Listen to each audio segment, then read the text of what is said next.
ಧಿಕ್ಕಾರ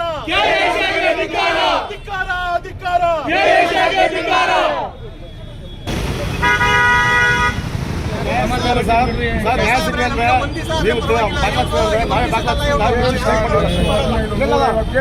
ಕಾನೂನು ಕೈ ತಗೊಳ್ತೀವಿ ಸರ್. ನಾವು ಈ ತರ ಸಮಸ್ಯೆಗಳು ಆಯ್ತಾ ಇದ್ದಾಗ ನೀವು ಏನು ಮಾಡಕ್ಕಾಗಲ್ಲ ಅಂದ್ಮೇಲೆ ನಾವು ಕಾನೂನು ಕೈ ತಗೊಂತೀವಿ.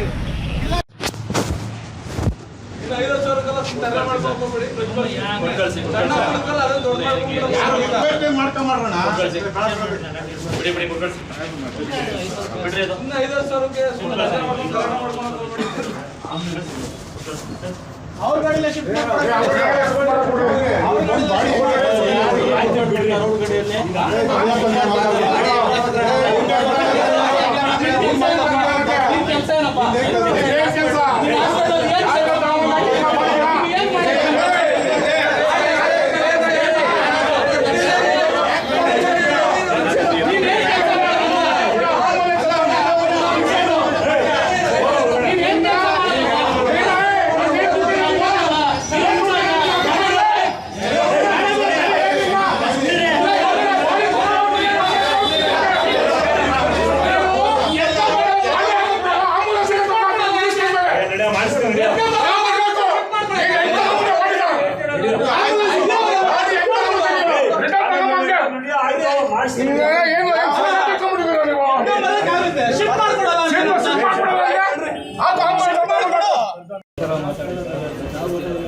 ಗೊತ್ತಿಲ್ಲ. ಬೆಳಗ್ಗೆ ರಿಕ್ವೆಸ್ಟ್ ಮಾಡ್ಕೊಂಡು ಮಾತಾಡೋವಾಗ ಡಾಕ್ಟರ್ ತರ ಮಾತಾಡಿ ಸರ್. ಬೇರೆ ನೀವು ಮಾಡಿ ಎಷ್ಟು ಪೇಷಂಟ್ ನಿಮಗೆ ಪೇಷಂಟ್ ಎಂತಾಗಿದೆ ಇನ್ನೊಂದು ಫ್ರ್ಯಾಕ್ಚರ್ ಕೇಸ್ ಯಾವ ವಯಸ್ಸು ನಿಮಗಿಂತ 3 ವರ್ಷ ಸೀನಿಯರ್ ನಾನು. ಎಲ್ಲ ನನಗೂ ಗೊತ್ತು. ನಾವು ಯಾವ ಥರ ಮಾತಾಡ್ತೀವಿ ಅದ್ರ ಮೇಲೆ ಪೂರ್ತಿ ಎಕ್ಸ್ಪ್ಲೈನ್ ಮಾಡಿದ್ರೆ ಅವರಿಗೆ ಏನು ಹೇಳ್ತೀರಾ ಅದ್ರ ಮೇಲೆ ಮಾತಾಡೋಣ ಸರ್. ಹೇಳಿ ನೀವು ಏನು ಮಾಡ್ತೀರೋ ಅಧಿಕಾರಿಗಳು ಮಾಡ್ತೀರಾ ಮತ್ತೊಂದು ಕೆಲಸ ಏನು ಮಾಡ್ತೀರಾ ಇಂಥ ಹಾಸ್ಪಿಟಲ್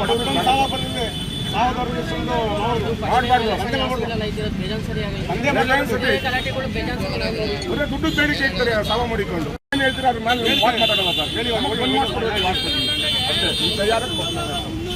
ನೀವು ಏನು ಮಾಡ್ತೀರೋ ಅಧಿಕಾರಿಗಳು ಮಾಡ್ತೀರಾ ಮತ್ತೊಂದು ಕೆಲಸ ಏನು ಮಾಡ್ತೀರಾ ಇಂಥ ಹಾಸ್ಪಿಟಲ್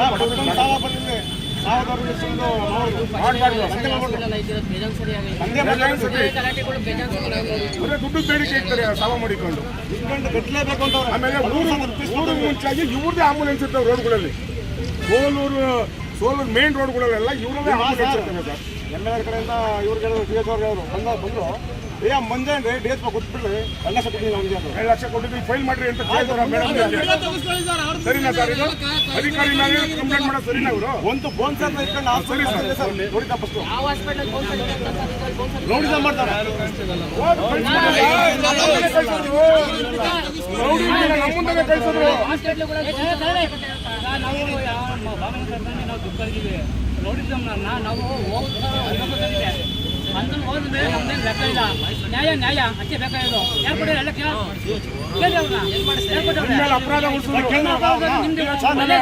ಅಂತ ಹೇಳಿದ್ರು. 2 ಲಕ್ಷಕ್ಕೆ ಗಲಾಟೆ ಮಾಡೋಕ್ಕಾಗಲ್ಲ, ಸೆಷನ್ ನಡೀತಾ ಇದೆ. ಶಾಸಕರ ಗಮನಕ್ಕೆ ಒಂದು ಮಾಡಿಸ್ಬಿಡಿ. ಇಂಥ ಹಾಸ್ಪಿಟ್ಲ್ ಬೇಡ ಸರ್. ಶಾಸಕರ ಗಮನಕ್ಕೆ ಗ್ಯಾರಂಟಿ ಬರಲ್ಲ.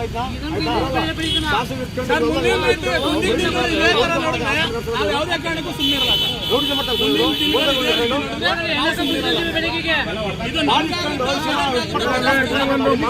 ಅಧಿಕಾರಿಗಳು ಮಾತಾಡೋರಂತ ನಾವು ತಲೆಬಾಗಿದ್ದೀವಿ ಸರ್. ಇವ್ರ ದೌರ್ಜನ್ಯ ನಾವು ತಲೆಬಾಗಲ್ಲ. ಈ ಅಧಿಕಾರಿಗಳು ಒಂದು ಮಾತು ಹೇಳ್ತಿರೋದು ನಾವು ತಲೆಬಾಗಿದ್ದೀವಿ ಇವತ್ತು.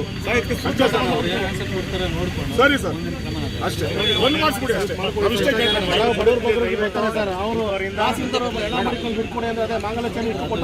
ಯಾರ ಸ್ನೇಹಿತರು ಹೇಳಿದ್ರು ಮಾಂಗಲ್ಯ ಇಟ್ಟು ಕೊಟ್ಟವರಂತೆ. KRS ಆಸ್ಪತ್ರೆ ನೆಲಮಂಗಲ ಇದ್ರ ಮೇಲೆ ಒಂದಷ್ಟು ಆರೋಪಗಳು ಬಂತು. ಅದರ ಹಿನ್ನೆಲೆಯಲ್ಲಿ ನಾನು ಮತ್ತು ನಮ್ಮ ತಾಲೂಕು ಆರೋಗ್ಯಾಧಿಕಾರಿ ಅವ್ರ ಜೊತೆ ಭೇಟಿ ನೀಡಿದ್ದೀನಿ. ಒಳಗಡೆ ಪರಿಶೀಲನೆ ಮಾಡಿದ್ದೀನಿ. ಏನೇನು ನನ್ನ ಮೇಲೆ ಒಂದು ನಿರಾಧಾರವಾದ ಒಂದು ಆರೋಪ ಬಂತು ಅದಕ್ಕೆ ಒಂದು ನೋಟಿಸ್ ಒಂದು ಕೊಟ್ಟಿದ್ದೀನಿ ಅವರಿಗೆ, ಸಂಬಂಧಪಟ್ಟವ್ರಿಗೆ ನೋಟಿಸ್ ಕೊಟ್ಟಿದ್ದೀನಿ, 3 ದಿನ ಟೈಮ್ ಕೊಟ್ಟಿದ್ದೀನಿ. ಆಧಾರ ಏನಾದ್ರು ಇದ್ದರೆ ನನಗೆ ನನ್ನ ಮುಂದ್ಗಡೆ ಅದನ್ನು ಪ್ರೆಸೆಂಟ್ ಮಾಡಿ ಅಂತೇಳಿ 3 ದಿನದ ಟೈಮ್ ಕೊಟ್ಬಿಟ್ಟು ಒಂದು ನೋಟಿಸ್ ಕೊಟ್ಟಿದ್ದೀನಿ. ಅವ್ರ ಕಡೆಯಿಂದ ಬಂದಿಲ್ಲ ಅಂತಂದರೆ ನಾನು ಮುಂದಿನ ಕಾನೂನು ಪ್ರಕಾರಕ್ಕೆ ಏನಿದೆಯೋ ಅದನ್ನು ತೊಗೊಳ್ತೀನಿ. ಚೆಕ್ ಮಾಡಿದೆ, ಲೈಸೆನ್ಸ್ ಲ್ಯಾಪ್ಸ್ ಆಗಿದೆ, ಬಟ್ ಅದೇ ಟೈಮ್ಗೆ ಅವರು ಅಪ್ಲಿಕೇಶನ್ ಹಾಕ್ಕೊಂಡಿದ್ದಾರೆ, ಅದು ಪರಿಶೀಲನೆಯಲ್ಲಿದೆ. ನಾನು ನಮ್ಮ ಆಫೀಸಲ್ಲೇ ಕಡ್ತಗಳನ್ನ ನೋಡಿಬಿಟ್ಟು ನಾನು ಬೇಕಾದ್ರೆ ರಿಯಾಕ್ಷನ್ ಕೊಡ್ತೀನಿ. ಅಪ್ಲಿಕೇಶನ್ ಹಾಕ್ಕೊಂಡು ಟೈಮ್ ಲಿಮಿಟ್ ಇರುತ್ತೆ, 90 ದಿವಸದ ಟೈಮ್ ಲಿಮಿಟ್ ಇರುತ್ತೆ. ಬಟ್ ಇದರಲ್ಲಿ ಡಿಲೇ ಆಗಿದೆ. ಯಾಕೆ ಡಿಲೇ ಆಗಿದೆ ಅನ್ನೋದು ನಾನು ಪರಿಶೀಲನೆ ಮಾಡಬೇಕಾಗುತ್ತೆ. 90 ದಿವಸ ಮೀರಿದೆಯಾ ಅಂತ ಸರ್? ಇಲ್ಲ, ಲೈಸೆನ್ಸ್ ಕ್ಯಾನ್ಸಲ್ ಆಗೋಕ್ಕಿಂತ ಎಕ್ಸ್ಪೈರಿ ಡೇಟ್ ಯಾವತ್ತಿತ್ತು ಅದಕ್ಕಿಂತ ಮುಂಚೆನೇ ಅವ್ರು ಅಪ್ಲಿಕೇಶನ್ ಹಾಕ್ಕೊಂಡಿದ್ದಾರೆ. ನಾನು ಅವ್ರ ಫೈಲೆಲ್ಲ ಡೀಟೇಲಾಗಿ ಪರಿಶೀಲನೆ ಮಾಡೋವರೆಗೂ ಅದ್ರ ಬಗ್ಗೆ ನಾನು ರಿಯಾಕ್ಷನ್ ಕೊಡೋದಕ್ಕೆ ಆಗೋದು. ಜನರ ಪ್ರಾಣ ಹಿಂಡುತ್ತಾ ಇದ್ದಾನೆ ಡಾಕ್ಟರ್ ಅಂತ ಅಂದ್ಬಿಟ್ಟು ಭಾಳಷ್ಟು ಇಲ್ಲೇ ನಿಮ್ಮ ಮುಂದೆನೇ ಆರೋಪಗಳು ಬಂದಿರುವಂಥದ್ದು. ಇದ್ರ ಏನು ಕ್ರಮ ಕೈಗೊಳ್ತೀರಾ ಅಂತ? ಏನಾದರೂ CCTV ಕ್ಯಾಮ್ರಾ ಮಾಡೋದಕ್ಕೆ ಆಗೋದಿಲ್ಲ. ಈಗ ಅವರಿಗೆ ಗೊತ್ತಿಲ್ಲ ಅಂತ ಅನಿಸುತ್ತೆ. KPME ಆ್ಯಕ್ಟಲ್ಲಿ ಏನೇನಿದೆ ಪಾಯಿಂಟ್ಸ್ ಅದು ಪೂರ್ತಿ ತಿಳ್ಕೊಂಡಿಲ್ಲ. ಯಾವುದೇ ಒಂದು ವ್ಯಕ್ತಿ ಮರಣ ಹೊಂದಿದರೆ ಇಮಿಡಿಯೇಟಾಗಿ ಅವ್ರ ಬಾಡಿನ ಸಂಬಂಧಿಕರಿಗೆ ಹಸ್ತಾಂತರ ಮಾಡಬೇಕು ಅನ್ನೋದು KPME ರೂಲ್ಸಲ್ಲಿ ಇದೆ. ಅವ್ರಿಗೆ ಗೊತ್ತಿಲ್ಲ. ನಮ್ಮ PHO ಸರ್ನಲ್ಲಿ ಕಳಿಸ್ಬಿಟ್ಟು ಅವ್ರ ಮುಖಾಂತರ ನಾನು ಹೇಳಿದ್ದೆ, ಈ ಥರ ರೂಲ್ಸಲ್ಲಿದೆ, ದಯವಿಟ್ಟು ರೂಲ್ಸನ್ನು ವೈಲೇಟ್ ಮಾಡಬೇಡಿ ಅಂತ. ಅದಾದಮೇಲೆ ಅವ್ರ ಬಾಡಿನ ಹ್ಯಾಂಡ್ ಓವರ್ ಮಾಡಿ ಕೊಟ್ಟಿದ್ದಾರೆ ಅಂತ ನನಗೆ ತಿಳಿದುಬಂತು. ಬಟ್ ಯಾವಾಗ ನನ್ನ ಮೇಲೆ ಒಂದು ನಿರಾಧಾರವಾದಂಥ ಒಂದು ಅಪವಾದ ಹೊರಿಸಿದ್ರು, ನಾನು ಇಲ್ಲೇ ಪಕ್ಕದಲ್ಲೇ ದೊಡ್ಡಬಳ್ಳಾಪುರದಲ್ಲಿ ಒಂದು ವಿಸಿಟಲ್ಲಿದ್ದೆ. ಹಿಂಗೆ ಬಂದು ಒಂದು ನೋಟಿಸ್ ಕೊಟ್ಟಿದ್ದೀನಿ, ನೋಡೋಣ ಏನಂತ ಆನ್ಸರ್ ಕೊಡ್ತಾರೆ. ಸರ್, ನಿಮಗೆ ಆರೋಪ ಮಾಡ್ತಾ ಇದ್ದಾರೆ, ಆರೋಪಗಳಿದೆ, ನನ್ನ ಪೇಷಂಟ್ಗಳು ರೂಲ್ಸ್ ಏನಿದೆಯೋ ಅದನ್ನು ಮಾತ್ರ ನಾವು ಫಾಲೋ ಮಾಡ್ತೀವಿ. ವಿಶ್ವಾಗ್ನಿ ಟಿವಿ, ಇದು ದನಿ ಇಲ್ಲದವರ ಧ್ವನಿ.